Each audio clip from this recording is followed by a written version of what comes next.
on the merit and demerits of the iris claw lenses. Have you seen, after observing so many talks and the cases, you can already assess what is the merit demerits. But anyway, she will tell about what are the merits and the demerits of the Aparajita glasses. Thank you, sir. Very good morning. First of all, I want to give the thanks to Office Scientific Committee of All India Ophthalmic Society for giving me this opportunity, and the SP Singh sir for giving me this opportunity. There's a conflict of interest as none, and there's a no financial disclosure.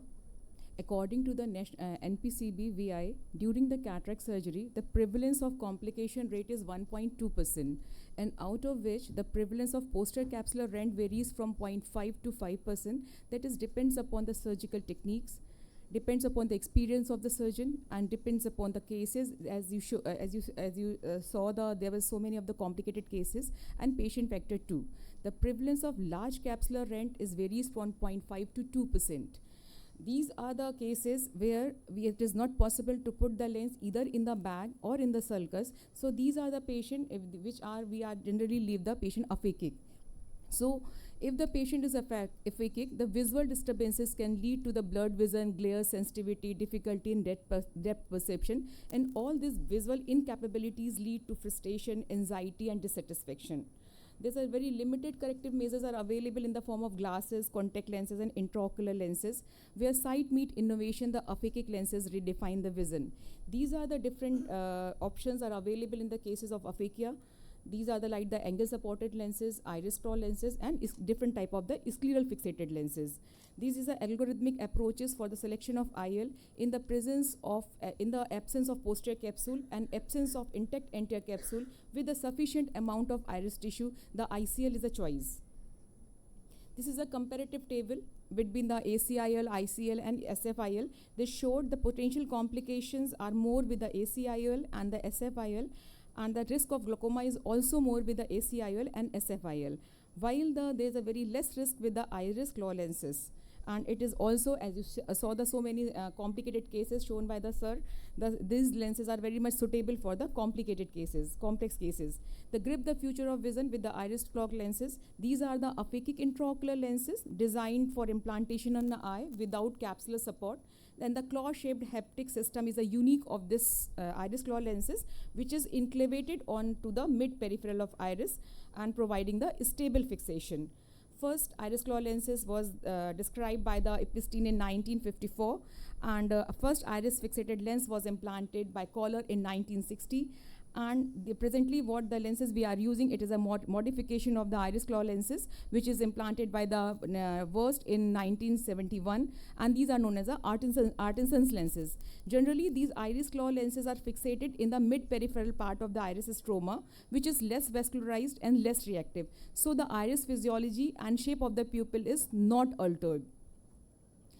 The size, it is a small in size as compared to the normal size of the lenses. The length is 8.5 millimeter and the breadth is 5.4 millimeter, and it is generally not dependent upon the cornea white to white measurement or the eyeball size. So it can be implanted in a nano-ophthalmic eye.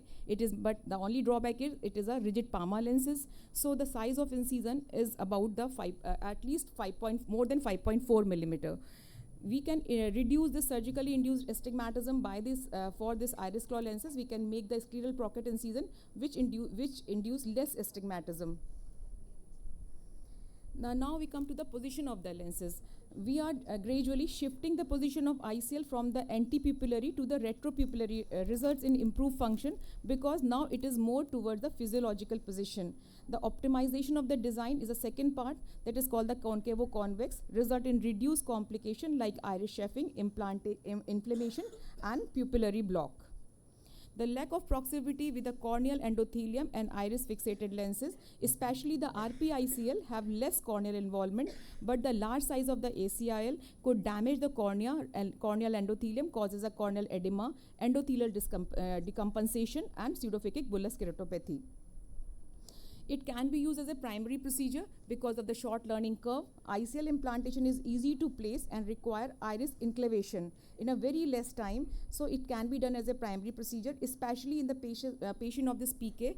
The scleral fixated lenses is a choice because it reduce this scleral fixated lenses are implanted in more physiological location, but suturing technique is difficult and require longer surgical time. Now we come to this ICL with the penetrating keratoplasty. It can be used as a combined procedure with the penetrating keratoplasty, as the hypotonic open sky phase is limited by implanting the ICL, so it reduces the chances of hypotonic maculopathy, macular edema, or choroidal detachment. Now we come to this complication associated with ICL. One is intraocular pressure. As we comparing the ACIOL, SFIL, and ICL, this raise in IOP is more seen in a ACIOL because this ACIOL is a large in size, and this haptics settle in a root of the iris, leading to the damage of the anterior chamber angle and formation of pus that will further increase the intraocular pressure. In the case of SFIOL, the higher risk of glaucoma is due to chronic irritation of the ciliary body, and incorrect suturing placement can lead to further increase of the intraocular pressure. But in the case of ICL, especially retropupillary implantation of the ICL, that will lower the incidence of the IOP rise with RP-ICL, because the temporary rise of the IOP can be there because of this post-operative inflammation and retained viscoelastic inflammation, but it responded very well with the anti-glaucoma medication for the few days. Now we are comparing the AP-ICL, the antipupillary ICL versus retropupillary ICL. The peripheral iridectomy is needed in the patient of this AP-ICL to prevent the pupillary block and rise in IOP. But the pupillary block does not happen with the convex concave vault design of this retropupillary ICL, and the peripheral iridectomy generally not needed with this RP-ICL. When we are comparing the ACIL versus SFIL, the study suggests the incidence of IOP rise and glaucoma escalation was slightly higher with the ACIL than with the scleral fixated PCIOL.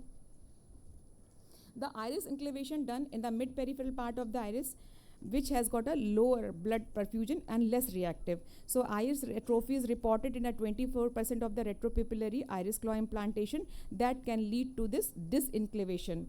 Too tight inclination in the mid-peripheral area sometimes lead to this pupil ovalization, but that will normalize with the time. IOL tilt and decentration is also reported with RP-ICL due to broken haptic, disinclination of the lens due to iris atrophy, improper surgical technique, ICL handling during surgery, post-operative healing, inflammation. IOP changes are the factors that can lead to the IOL tilt or decentration. Cystoid macular edema following ICL implantation ranges from 0 to 0.25% of patient. It is due to presence of chronic low-grade inflammation of the iris chafing, change in IOP, or associated systemic diseases.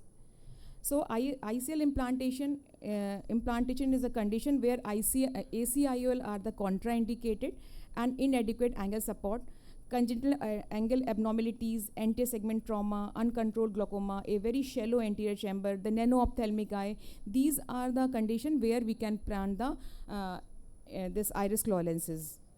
Now we are comparing which is better, the antipupillary or the retropupillary implantation. The risk of this IOL dislocation is more with the RP-ICL, but it is better than the antipupillary ICL because there's a antechamber is deep, so the cornea-related complications are less. There's a low endothelial damage, and the risk of high IOP rise is less with the retropupillary ICL. Limitation is this is a non-foldable rigid Palma lenses and need the sufficient iris tissue, and it can't be implanted in the patient of aniridia, iris atrophy, or a patient with recurrent iridocyclitis. The take-home message is IOL implantation can be done in any eye with sufficient iris support.